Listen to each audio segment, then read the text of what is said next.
at the end of today. All that being said, let's start with the name.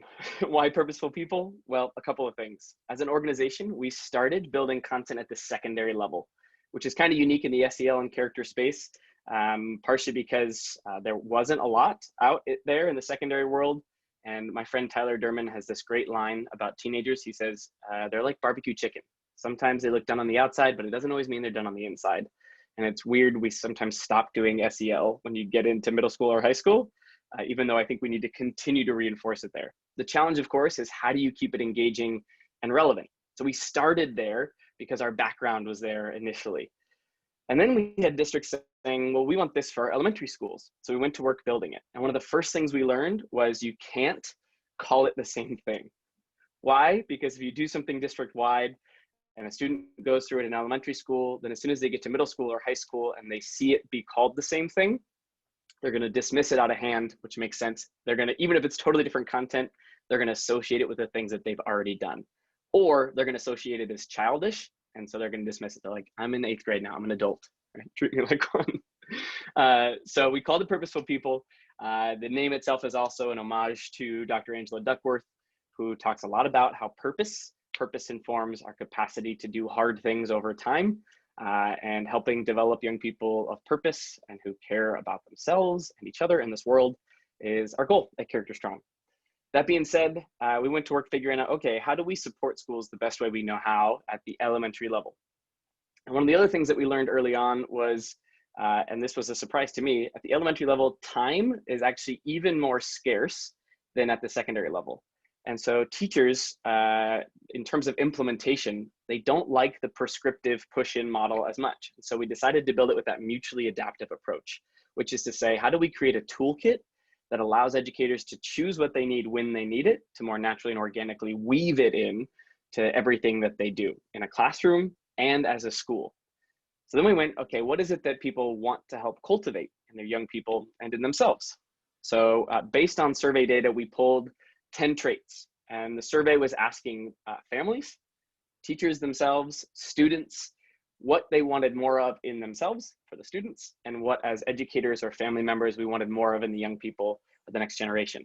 And these 10 words rose to the top: courage, honesty, respect, perseverance, gratitude, kindness, empathy, responsibility, cooperation, and creativity. I like these words because to me, they're a really nice blend of social emotional learning type skills, things like empathy, and alongside things like character, which I think of as like kindness. And I love the intersection of those. In fact, we talk about it a lot as an organization. The behavioral action of kindness needs to be informed by that social emotional skill of empathy. If I don't listen well to people, if I don't understand people's needs and what they're feeling and where they're at, well, it's hard to treat them with kindness in the first place. So those things need to work side by side.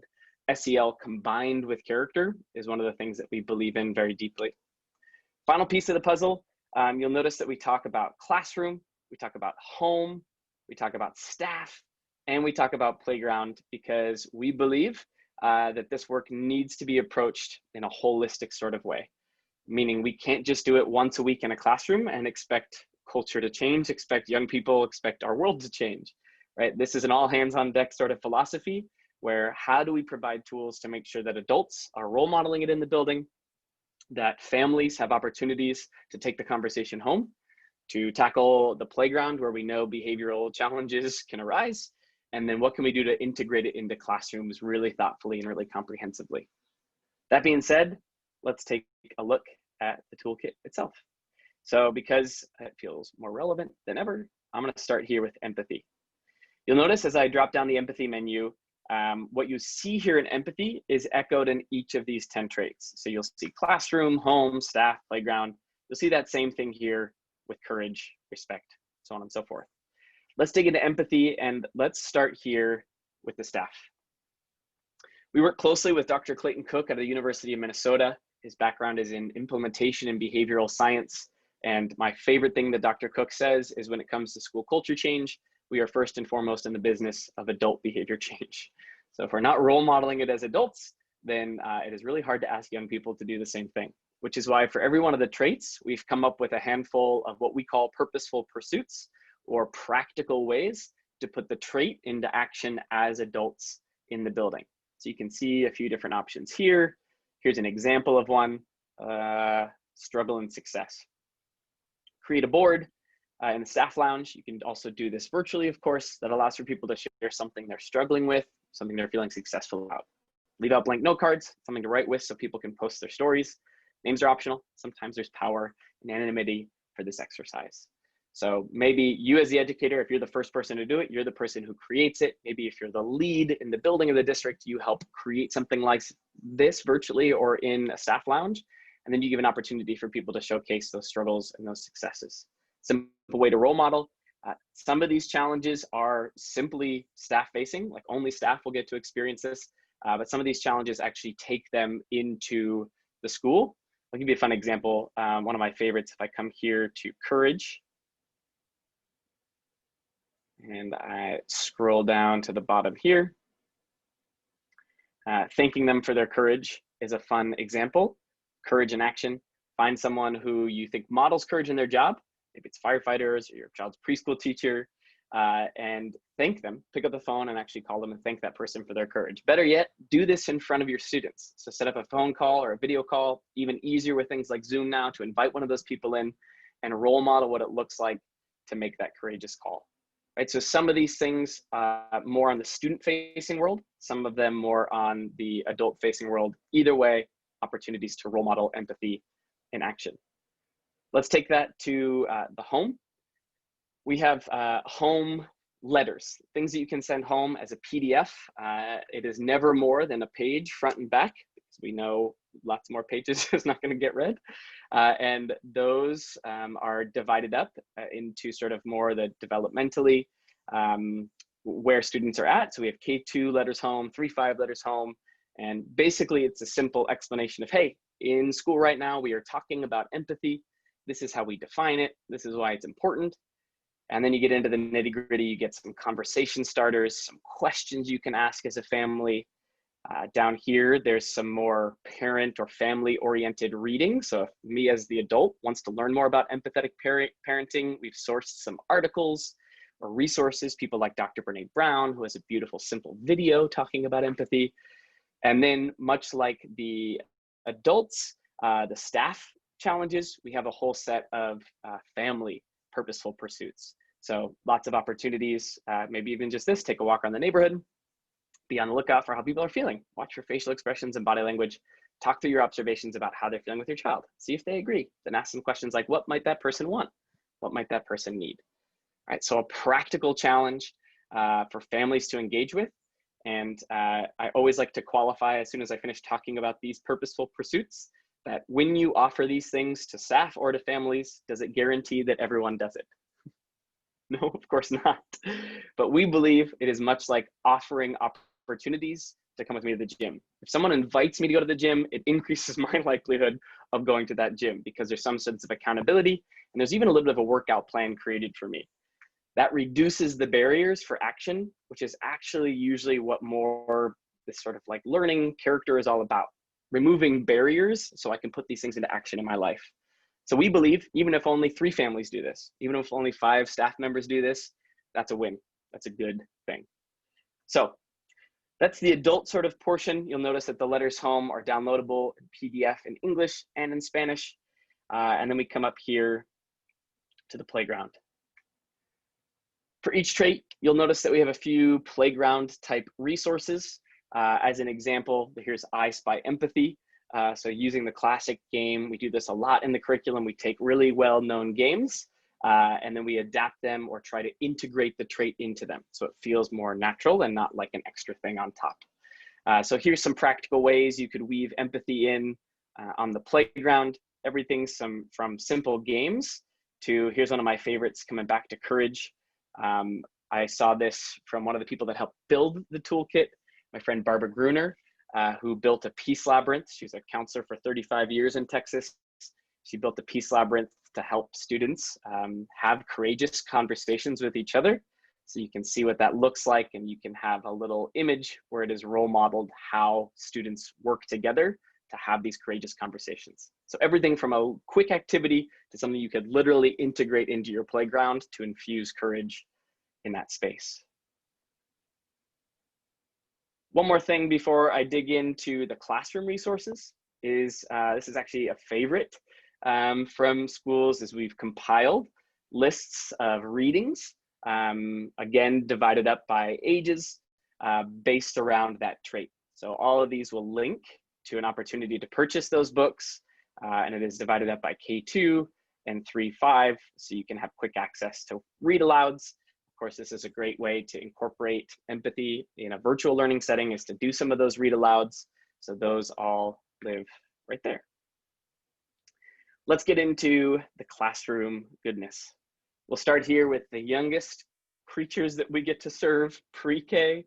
This is a newer addition to our toolkit, came out this year. One of the cool parts about everything being online is that we are always adding and updating our content. And if you are a Purposeful People member, if we add something to the, for example, we build in a new pre-K toolkit, that gets integrated right into your account. So here's what the pre-K content looks like. It's a little bit more straightforward than what you'll see here momentarily. It is built around 3 main categories with a bonus category. The first one is the starters. So what are some practical ways I could start my class off with a focus on empathy? You'll notice there's some images here, there's some entry tasks, there's some activities that you can fuse into your day. They're ordered in how long roughly they might take. Of course, classroom to classroom, day by day, these could take more or less time. But these are some opportunities to build some empathy into any given week. You'll notice in the starters activities, and what you'll see here in a moment, the enders, there's at least 4. So there's enough content for every week of any given month. And then you come down here to end the day, ways to practically close out a day with a focus on empathy. Here's some, for example, very cute babies using Roots of Empathy's philosophy to help cultivate empathy with our youngest people on the planet. And you come all the way down, here's the bonus one. This one I'm really excited about. We've also sourced pre-K specific books, and attached to a few of those books in each trait, we've built activities around the theme of the book to go deeper into that idea. This one, for example, empathy, using glad monster, sad monster. Here's an activity you could do to strengthen or deepen that conversation around empathy. Let's dig into the classroom model itself. Now, when you click on Classroom K2, for example, you'll notice a drop-down menu here. And in that drop-down menu, there are 5 different categories. You'll see it start intentionally, engage relationally, respond with empathy, values practiced consistently, and exit intentionally. And if you break it apart, take the first letter from each, it's an acronym. The acronym is SERVE. We like to say great educators serve, and we like to use our SERVE model for a lot of different things at character. In the elementary content specifically, we use the SERVE model to divide up content into more manageable bits. We have so much that we've added into this toolkit. We wanted to make it so it's like a color-coded notebook with stuff that's really easy for you to find based on what you need, right? It's about integration and not necessarily just adding another thing on our plate. So as an example, many schools have a morning circle type thing. In a virtual learning, maybe it's just the first 3 to 5 minutes of class. Well, what are some things that you could use to integrate empathy, as an example, to the beginning of your month, the beginning of each week, the beginning of each day? So, for example, each trait will always have a definition with a poster that you can project or print. We say empathy is the ability to understand and connect to the feelings of another. There's some extensions to go deeper on that definition. And then you come down here, once you've had a conversation to sort of set the stage as you introduce that trait, at the beginning of each week, we're going to start to integrate empathy into the beginning of, let's say, a Monday. And we do that through illustrations. This is perhaps my most favorite part of the toolkit. We've sourced illustrators from around the country to create images that bring these traits to life in some sort of way. So here's an example, one of my favorites. It is the cheetah and the sloth. The cheetah is struggling to do yoga like the sloth, perhaps because the cheetah moves fast for most of its life. And so students would then reflect on, when you look at this illustration, how does this teach you about empathy? is, do you see empathy in action here? Who do you identify more with in the illustration? Right? Lots of ways to frame that conversation. And we have found that students typically come up with way more brilliant things than we do as you start to ask some of those questions. You'll notice down here, there's also line art available. So you could use it for a mindful moment or as a coloring exercise to go even deeper or strengthen the illustration for that week. You come down to the bottom here and you'll notice start the day. We thought it would be really cool to have quotes related to the trait that you could weave into every day, and then feedback from elementary educators were like, maybe we don't do a quote a day because it doesn't allow us to actually deepen our understanding of that quote. What if we took a quote and broke it up over the course of 4 days? Right, so we took this quote from Barack Obama, and on day 1, you might have a vocab word. Day 2, you might have a little biography about who that person is or was. And then day 3 and day 4 are reflection questions. So for 4 consecutive days, you'd bring that quote back as a way to deepen our understanding of what that quote means and how it relates to something like empathy. The goal here and what was really important to us was in these quotes to have a really explicit focus on bringing diverse voices and perspectives forward. And so you'll notice that we wanted to make sure that their likeness was on the poster and not just the quote itself, so people could see themselves in the different people that they serve. So you'll notice a whole lot of different faces coming forward and perspectives on the same topic, empathy. And you come down here, you notice that the quotes are also translated into Spanish as well. Let's come down here to engage relationally. Second part of the toolkit focuses on, I think of as practical, purposeful ways to play. Right, so what can we do to infuse play into our day in a way that focuses on something like empathy? And the idea would be to break these things up into some 10 to 20 minute activities and to 1 to 10 minute type activities. So here's ways to engage young people in play that bring empathy forward. Everything from practicing our I statements, all the way down here to toss the feelings.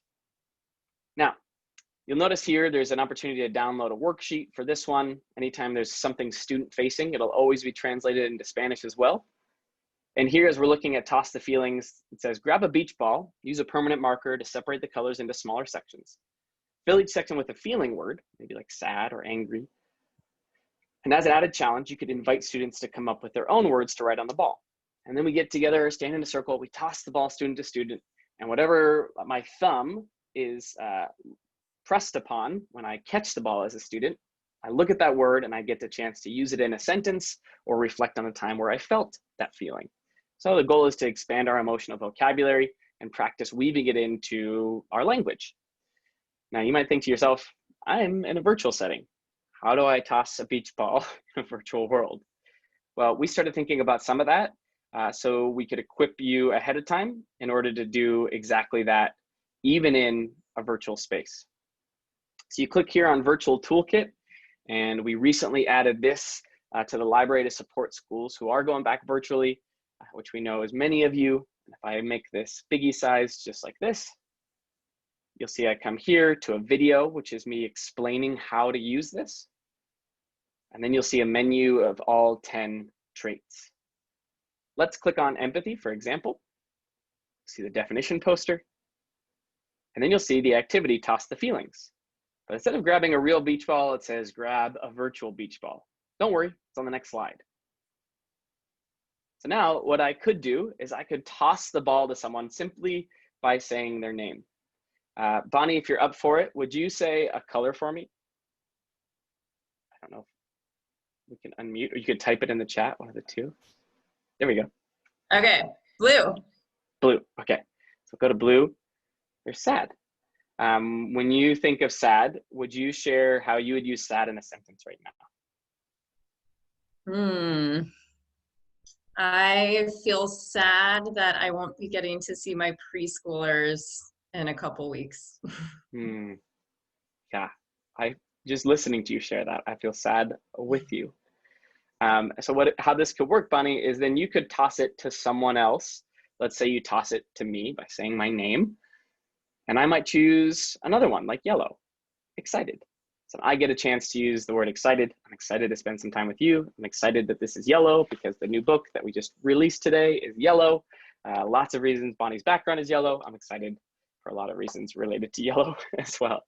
So you can see just by clicking this beach ball and clicking on the different colors, I'm able to pass that to different people. Let's give another example of what this looks like inside the toolkit. You go to gratitude. This one's called gratitude dots. In person, it's using a dice and a dice roll, and you assign different numbers on that dice to be associated with different prompts for gratitude. But because we might not be in person, well, guess what? We're able to use a virtual dice roll by simply moving my mouse around the screen. And just because I can see you, Lindsay, I'm gonna unmute you just for a second. As I move around this screen, tell me when to stop. Stop. Okay. So wherever you just told me to stop, I clicked right there, and different areas of the screen are assigned to different rolls of the dice.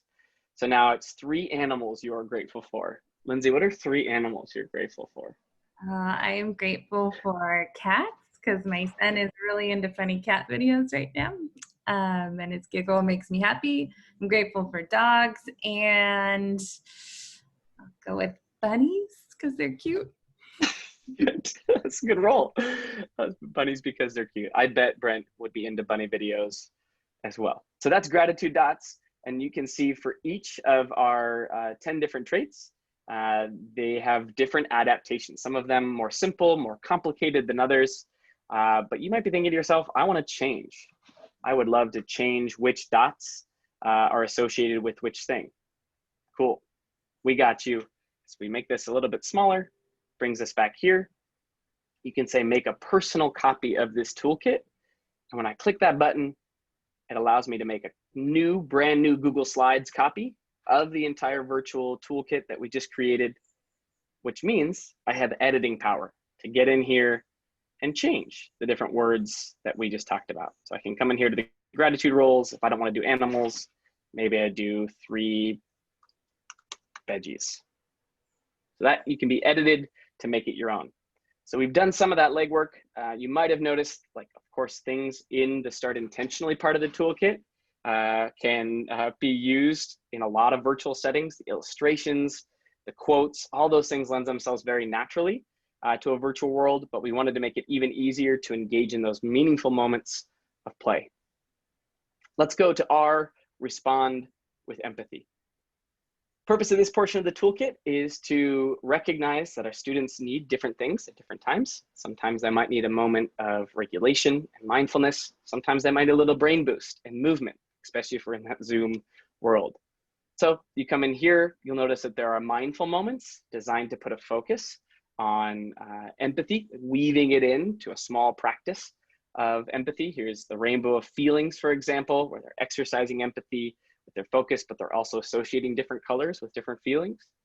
You come down here, there's some brain boosts for kids. There's songs, there's videos that we've sourced from different parts of the internet that you could use to integrate and play. And then we also have simple, like, actual activities built into this portion. The V in the SERVE model stands for values practiced consistently. In this part of the toolkit, you will find your most traditionally curricular components, right? So if you were just to look at this as like, I just want a 30-minute lesson to integrate on a weekly basis.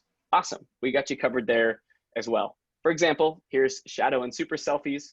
I saw this role modeled at Barbara Gruner School in Texas. I loved it so much. Students had drawn self-portraits of their monster selves, which I loved. And I thought to myself, oh, what a cool way to practice empathy, that we all have our super selves, we all have our shadow selves.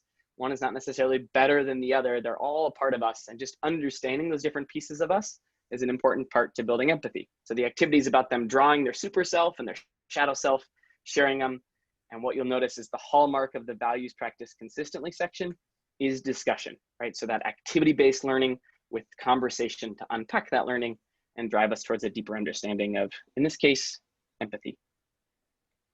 And if we're going to start intentionally, we better exit intentionally. Again, thinking about integration, some of you have opening circles, some of you have closing circles, some of you have both. We've got you covered in any circumstance. So at the end of the month, we'll come back to that definition. What did we learn? How did we think about it at the beginning of this month? How do we think about it now? At the end of each week, some simple ways to integrate empathy into reflection. The end of the week typically are a little bit longer versus the exit each day, which are a little bit more short, quick, fast ways to integrate empathy into the end or closing circle of a day. You'll notice this is divided up into K2 and then 3-5. So everything I just showed you is duplicated in the 3-5, but totally different set of quotes and illustrations and activities and everything in between. It's a totally different set of material designed to be more developmentally appropriate. But if you come down here, you'll see some different quotes or different illustrations to bring these ideas to life. This is my personal favorite, the elephant willing to get down, listen to something he's afraid of to better understand it. You might be thinking to yourself, these are divided up into like kind of big categories, K2, 3-5. How do I know and how do I make sure that these don't get repeated from classroom to classroom or grade to grade? Well, I have two philosophies on that. The first one, as an organization, one of our favorite quotes by Samuel Johnson is, we need to be reminded more than we need to be instructed. So I think it'd be really neat if as a third grader, I saw this, and as a fifth grader, I saw this same image, and I had an opportunity to reflect on what I think about it now. Like, the way I see things in third grade is going to be different than fifth grade, and understanding that delta, thinking about that, could be a cool thing. That said, some schools want to make sure that students never feel a repeat of content in any capacity, in which case we've gone to work building out these implementation plans for you. These implementation plans can take shape in a few different ways in your building. You'll notice a flexible implementation, which is just sort of that woven in model. You scroll down a little bit further and you'll notice a weekly implementation model. So I want to do a daily implementation, or rather this is the daily integration. So what do I do on Monday? Well, we'll use the serve model to break it up. And you'll notice here, all of these are linked already to each component of the curriculum. So if I click here and then click here, it'll bring up that activity specifically, so I don't have to do the work of finding it myself. I scroll down a little bit further, all the way to the bottom. If you're just gonna do that one lesson per week, that 20 to 30 minute a week sort of integration, well, don't worry, we got you covered there too. Here's week 1, kindergarten, and this makes sure that you never repeat along the way. We just changed this from a PDF to a Google Doc so that you, as the user, can make a copy, much like the slides. That way that as an implementation team, you can go in and edit this however you like to integrate best with your circumstance, your class, your campus. Let's give a few other fun new updates. If you've seen some of our work before, here's some things we've been doing behind the scenes to bring this to life. One of them that I'm really excited about is a lot of work that we've done around making sure we're putting a focus on equity and social justice and having and weaving those conversations in. So if I come into here, let's see if I can find it quickly for you. In fact, I'm going to upload it into the chat. Bring up the chat box. And coming at you right now. Oops, here it is. It's called Purposeful People, Equity at a Glance. This is a way that as a building leader or an implementation leader, you can showcase, let me open it up for you so you can see, how the different traits bring some of these conversations to life in meaningful ways. So for each trait, courage, for example, courage is a critical ingredient in advocating for your personal well-being for marginalized groups. In this section of the toolkit, you'll find powerful quotes from people like Nelson Mandela, Oprah, Barack Obama. You'll find activities like courage consistency that could be used to talk about what it means to stand up to the majority, even if you're the only one standing. And you'll see examples from the reading list. So our goal was to dig into the toolkit and say, hey, how do we not think of equity as an add-on? How do we not just have 2 or 3 lessons on allyship or justice, but how do we make sure it's infused into everything that we do? So that if we're doing this work properly and appropriately, where adults in the building are first and foremost the ones working on their anti-racist work, their equity work, well, if we're thinking through that lens, well, we can weave this into everything that we do. So it is outlined in here, and these are all linked to activities in the curriculum. So you could quickly kind of see at a glance, what it would look like to infuse equity into this content. That said, we thought that wasn't enough. We can go even deeper in supporting some of this work. So one of the things that we are just integrating literally as of this week is if we click, you'll see that there's words that are highlighted internally in the curriculum, in descriptions, in activities. And if you see something like gender or race, you can click on them, and we've pre-populated, we've created a list of purposeful people equity terms that you can use to have conversations around gender through that equity lens. You'll even find some things in here. Let's say when we get up to, here we go, advocate. An advocate is someone who supports a cause, an advocate for outdoor recess or for human rights. It's also a verb meaning to choose to help others or a cause that's important to you. So you can advocate for outdoor recess by asking you to play outside. You can also advocate for people who deserve equal rights or who are getting bullied. And then with some of these, there's some questions you could use to unpack this term a little bit deeper with the students that you serve. To take it another step further, back in June, there was the hashtag going around that I loved, hashtag amplify melanated voices. And we thought, what a cool opportunity for us to tap illustrators of color and bring their work to life. So you'll notice some new illustrations being added into the toolkit. We already had a few added this week, and we have a few more coming very soon. But those come from a few different sources. This is Ashley Aarons. This is Andrea Campos. We have Davian Chester, and X-Pain are some of our most recent additions in terms of illustrations to the toolkit. In fact, just to show them off, this is some of the work of those new folks who brought some really beautiful illustrations to life. And here is another new one from our friend. I believe this is Davian's. So you can see how those are being integrated into the toolkit as well in our own attempt to strengthen our work around equity personally and in the way that is infused in everything that we do. I think those are all the things that I wanted to share about today.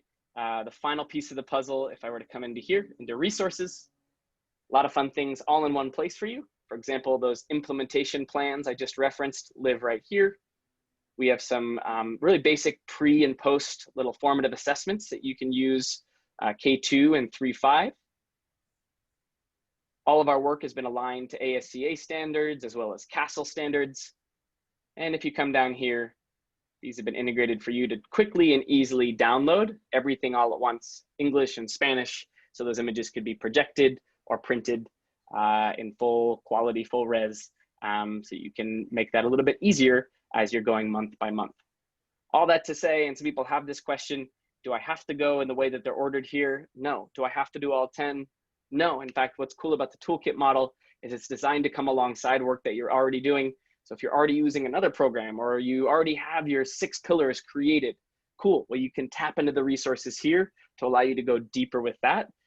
Or you could go month by month and tackle a new trait each month.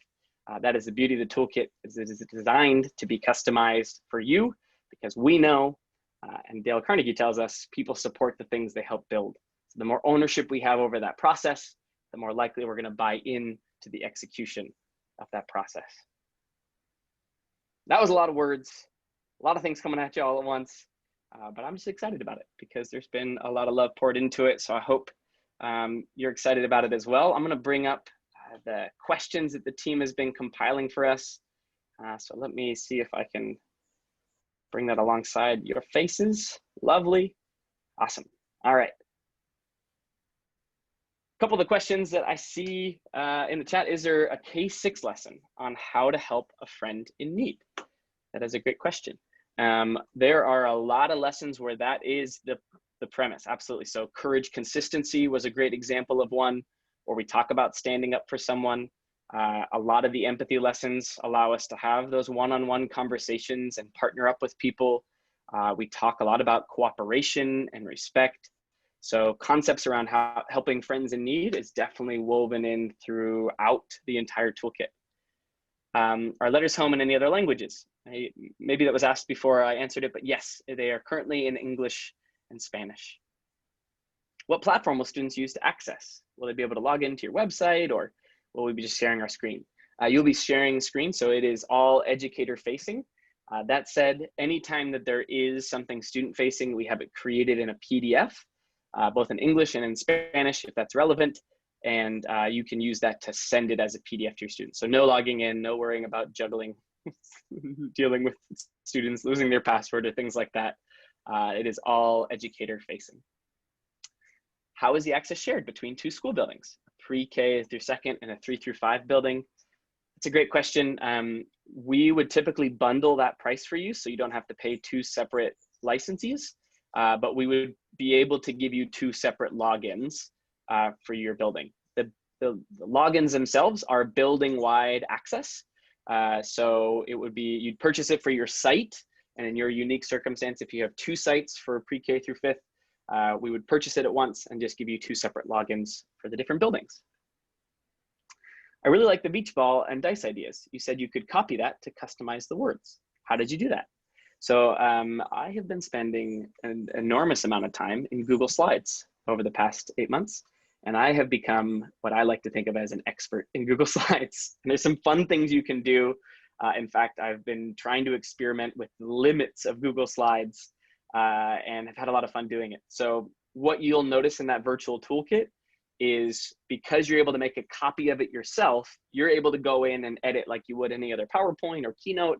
You can edit those words however you choose.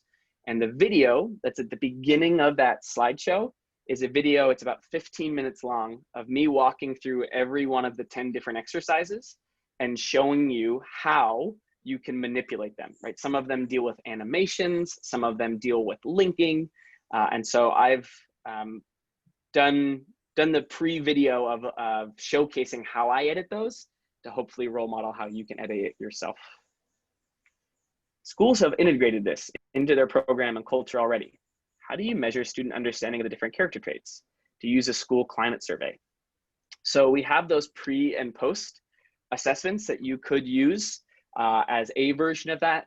That said, we also partner with a few different organizations to measure some of those things. We have some surveys, some perception type surveys built. We partner with people like Panorama, partner with people like the Center of Educational Effectiveness, who also have some really robust surveys if you're into the measurement side of things. If you're interested in that, you can drop us a note and we can get you more information on measurement specifically. How many weeks of material is there? It feels like infinite. You could do this in so many different ways, but it is truly designed. There are 10 traits, and there's typically only 9 months to a school year. So you could weave in those 9 different traits, and each of those traits has well enough to fill up an entire month each for each of the grade levels. So it's designed to be a holistic thing where students were, if as a school you chose not to, pre-K through 5th grade, they would never see the same activity twice, even if you were doing something literally every day, which is kind of cool. Is a toolkit for all ages up to 18? Depends on how you teach it. You could probably adapt some of that stuff. It is specifically designed for the elementary model. If you're working with students who are older than that, we have an advisory curriculum for middle schools and high schools. So both of those are options for you. Looks totally different, sounds totally, philosophically, it is vertically aligned. Obviously, it is by the same people that helped build it. But that being said, character strong, we have a full advisory program that includes 200 lessons, grades 6 through 12. How do I get my hands on this material? That's a great question. You can request an estimate. In fact, in the chat, the team will drop a link so you can request an estimate, and literally over the next day or two, we can send you what that would look like. We have building-wide licenses, we have district-wide licenses, and we have lots of supporting materials to come underneath. We do half-day and virtual half-day and full-day professional development to build readiness with your staff. So 3-hour or 6-hour days. I think we are leading 115 of those this month.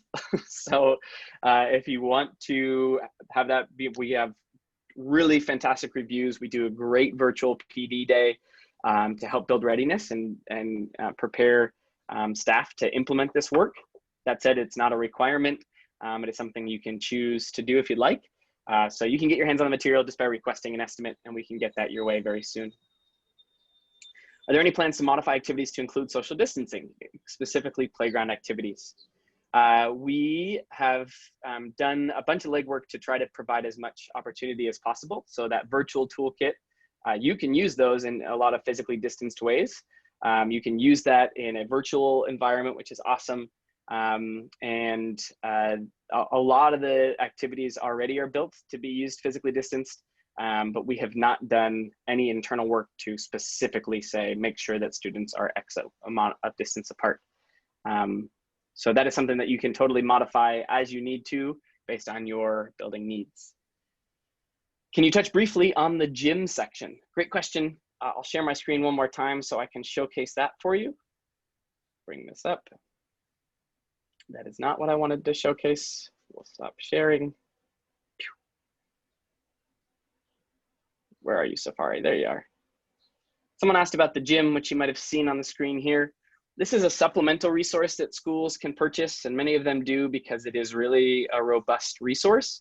So if you come in here, you'll notice that there are character dares, so challenges for students and staff. There's staff dares, which we love. These are much like the Purposeful Pursuits, but it's a whole nother library of them. So we have ways for staff. These are basically 80 practical relational activities, challenges to help staff put relationship building into practice. We also have a huge library of admin character dares for administrators to role model building their own character. We have family character dares that are distinct from our elementary toolkit. And some of the things that people really enjoy about the video library or the gym itself, as you come in here, you'll find a video library where I can say, I want a video that deals with empathy. And I want it to be suitable for grades 3 through 5. And I want it to be 5 to 10 minutes long. And by the way, I teach English, right? So I can literally have I can choose the level of distinction I want to select. And then if I come in here, I could click on this video. Video is embedded right here. There's a summary of the video, and then there's some debrief questions you could use to unpack it. In the same way that we have a video library, we also have an activity library, where if you wanted to have even more resources available to you, you could say, I teach 3 through 5. I want an activity that's 1 to 10 minutes long. And I want students to be I want it to be a partner activity so we can make sure they stay socially or physically distanced. Awesome. All these come up and you click on any of them and it'll give you the details on how to do that activity. Another piece that's new, that's really was a fun labor of love back in March, April, and May, is we did a series of 9 assemblies based on different character traits like kindness and honesty and commitment, where I sourced some incredible friends and speakers and musicians of mine. And each assembly, I would speak for about 45 minutes, tie together their messages, and then you'll also find each of their messages broken up into an individual video with reflection worksheets that students could use to unpack that if you chose. So that's the gym. A lot of schools like to use that as an additional resource just to support schools. There's some restorative justice practices in there, some growth mindset integration into academics, all kinds of cool resources available in the gym. What else we got? Where? We got a lot of windows, too many windows today. Is it practical for one person to purchase this to pilot it? That's a great question. If you are going to purchase it as one person, then it would be a part of whatever district or rather school site that you serve in. So if you believe in it that much, we've had people who go raise funds to do this. In fact, an awesome intern that we have right now, Maddie, has done some fundraising for some different resources in the past. She's been amazing, and we're hooking her up with a license because she's been so good. But that being said, if you wanted to purchase it as an individual, just let us know. You can always drop us a note and talk with us about that. We want to make sure that it's accessible and available to your school. What is the additional cost for the gym? Great question. If it's purchased alone, it's $4.99, but if you purchase it with the curriculum, it's half off at $2.49. Someone's asking, can the gym be implemented as a standalone? Some schools do choose to use some of the resources in there and weave it in, but it is not as targeted or curricular, right? It's more supportive supplemental materials without maybe as many direct lessons woven in. So it can be used. It just would require a bit more customization on the person's end.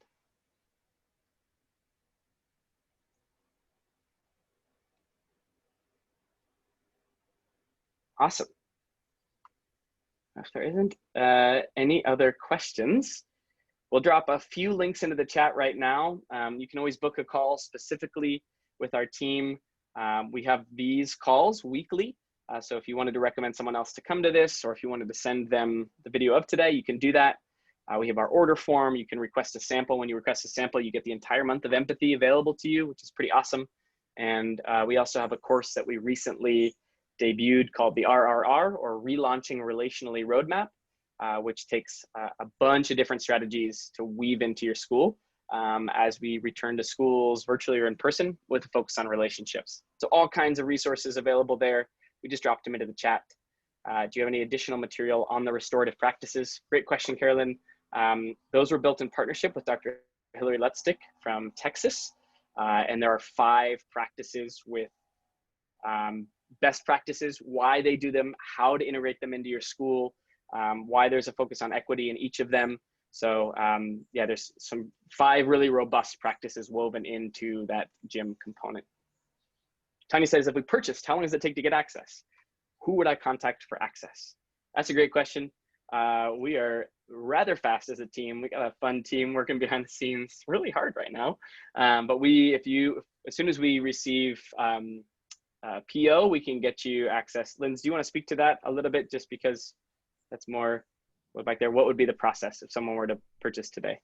Yeah, if you purchase today through the website, which we'll drop that link again, we will send you an invoice and a user agreement. And once we get that user agreement, we can set up your building login. Usually same day. Right now, it might take 1 to 2 days to get that login, just because everyone's heading back to school. Yeah, it's busy. But yeah, really fast is the short answer. Are there plans to translate take-home activities into languages other than English and Spanish? That's a great question. Not currently on our radar with all the adaptations we've been trying to make in terms of the virtual world. But if there is another language that you have a need for in your context or in your building, please let us know. And there's ways that we can begin that integration work. We're always responsive to those needs to the best of our ability. I'm from India, would really love to pilot this one in one of our schools. Would that be possible, and what would the cost be?